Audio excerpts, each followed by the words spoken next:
नरेंद्र मोदी हमेशा से ही खास रहे हैं। यही वजह है कि जब जब दोनों देशों के नेता एक दूसरे के सामने आए हैं, तब तब ट्रंप ने पीएम मोदी के लिए जो कुछ कहा है वो अखबारों और इलेक्ट्रॉनिक मीडिया की हेडलाइन बन गया।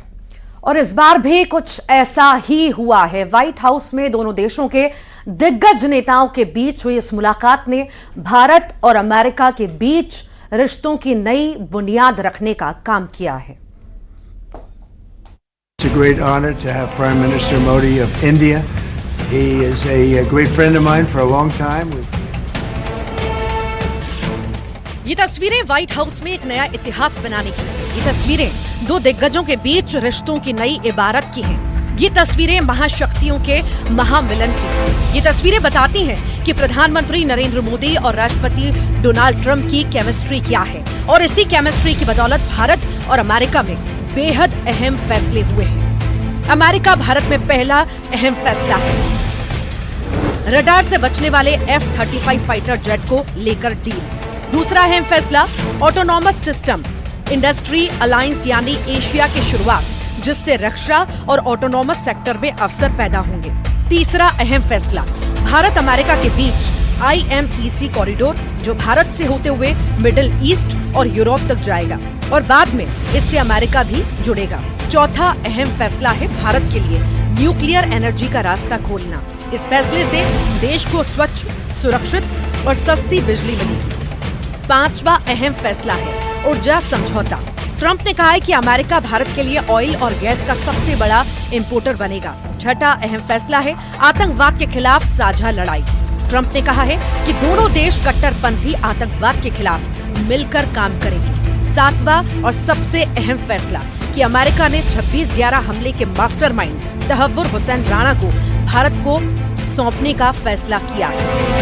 भारत और America artificial intelligence, semiconductors, quantum, biotechnology तथा टेक्नोलॉजीज में मिलकर काम करेंगे। प्रधानमंत्री नरेंद्र मोदी और डोनाल्ड ट्रंप की जब मुलाकात हुई तब कुछ न कुछ नया जरूर हुआ। ट्रंप से मुलाकात के दौरान पीएम मोदी ने बेहद रचनात्मक अंदाज में मेक अमेरिका ग्रेट अगेन और मेक इंडिया ग्रेट अगेन को परिभाषित किया।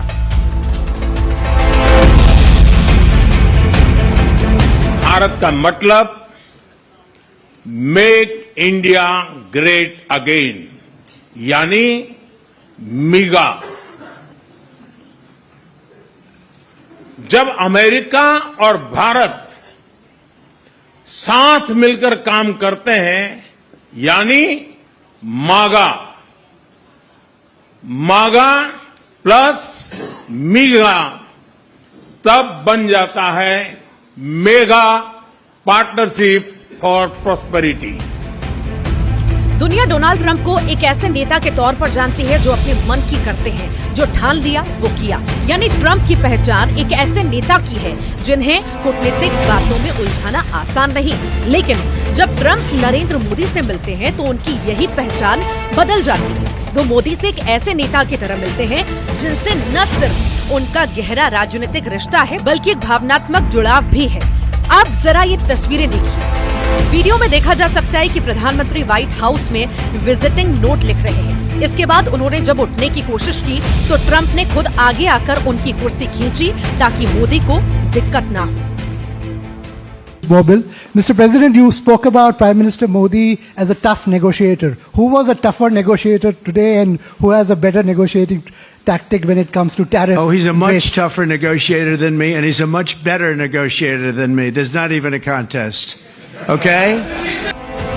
दुनिया की सबसे बड़ी ताकत के मंच पर प्रधानमंत्री नरेंद्र मोदी और प्रेसिडेंट डोनाल्ड ट्रंप की इस मुलाकात पर दुनिया की नजरें टिकी थी। सवाल थे कि विश्व बिरादरी में जिस दोस्ती का उदाहरण दिया जाता है वो क्या रंग लाने वाली है, और फिर जब मौका आया तो एक बार फिर साबित हुआ दोनों देशों के एक दूसरे के लिए क्या मायने हैं। भारत और अमेरिका के बीच दोस्ती का ये नया दौर न सिर्फ दो देशों के बीच नई इबारत लिखने वाला है बल्कि विश्व समुदाय के लिए भी इस दोस्ती की बड़ी भूमिका होने वाली है। Bureau report, news 18। और भोपाल में ओबीसी आरक्षण को लेकर बड़ी बैठक हुई, जिसके बाद सीएम डॉक्टर मोहन यादव ने कहा कि सरकार ओबीसी को 27% आरक्षण देने के समर्थन में है। सीएम ने कहा है कि हमारी मंशा है कि ओबीसी को 27% आरक्षण मिले। इन मामलों पर तेज गति से काम करने के निर्देश भी दिए हैं। सीएम के बयान के बाद ओबीसी आरक्षण के मुद्दे पर सियासत तेज हो गई है। पूर्व सीएम कमलनाथ और एमपी कांग्रेस अध्यक्ष जीतू पटवारी ने सरकार की मंशा पर सवाल उठाए।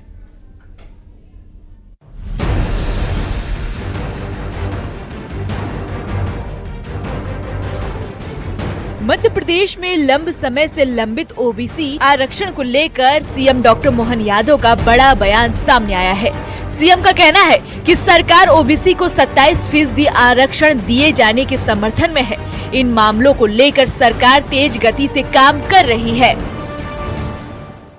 मैंने अपने एडवोकेट जनरल से कहा है कि वो सुप्रीम कोर्ट में अर्ली हियरिंग लगाए और कंपाइल करते हुए शीघ्र इस फैसले की तरफ आगे बढ़े, क्योंकि ये कंफ्यूजन अलग अलग लाते हैं कि हाई कोर्ट के फैसले में और सुप्रीम कोर्ट के फैसले में हमारे अपने इन वर्गों के खासकर ओबीसी वर्ग का जो आरक्षण 27% है उसको लेकर के हमारी सबकी भावना स्पष्ट है। मैं मान के चलता हूँ कि जल्दी इसमें निराकरण होगा।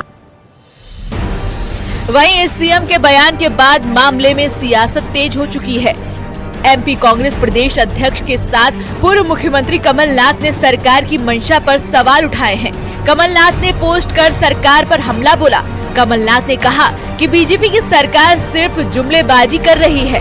वहीं प्रदेश कांग्रेस अध्यक्ष जीतू पटवारी ने प्रदेश सरकार पर आरोप लगाया है कि मामले को लेकर सरकार की नीयत ठीक नहीं दिखती। आपकी नीयत ठीक नहीं दिखती है। नीयत इसलिए ठीक नहीं दिखती है कि ये 5 साल से अगर लंबित है तो उसका भी कोई दोषी है तो आपकी सरकार है। इस सरकार की नीयत सिर्फ वाहवाही लेने की है, और जो असल में सब्जेक्टली किसी को फायदा पहुंचना चाहिए, जिसका लाभ होना चाहिए, मध्य प्रदेश के हित में क्या है, ये बाद में सोचती है। कांग्रेस के आरोपों पर बीजेपी की तरफ से पलटवार देखने को मिला है। देखिए, नीयत किसकी खराब है ये मध्य प्रदेश की जनता ने बहुत अच्छे से देखा है। कमलनाथ ने ओबीसी आरक्षण का सिर्फ झुंझुना बजाया, ओबीसी वर्ग को ठगा और अपने कार्यकाल में ना दलील की ना वकील की और सिर्फ गलत आंकड़े दिए। भारतीय जनता पार्टी की सरकार जब रही है, हमने पिछड़े वर्ग के लिए और उनको उचित आरक्षण देने के लिए जो आमूलचूल कदम उठाए हैं, उसी का परिणाम है कि आज ये मार्ग प्रशस्त हो चुका है।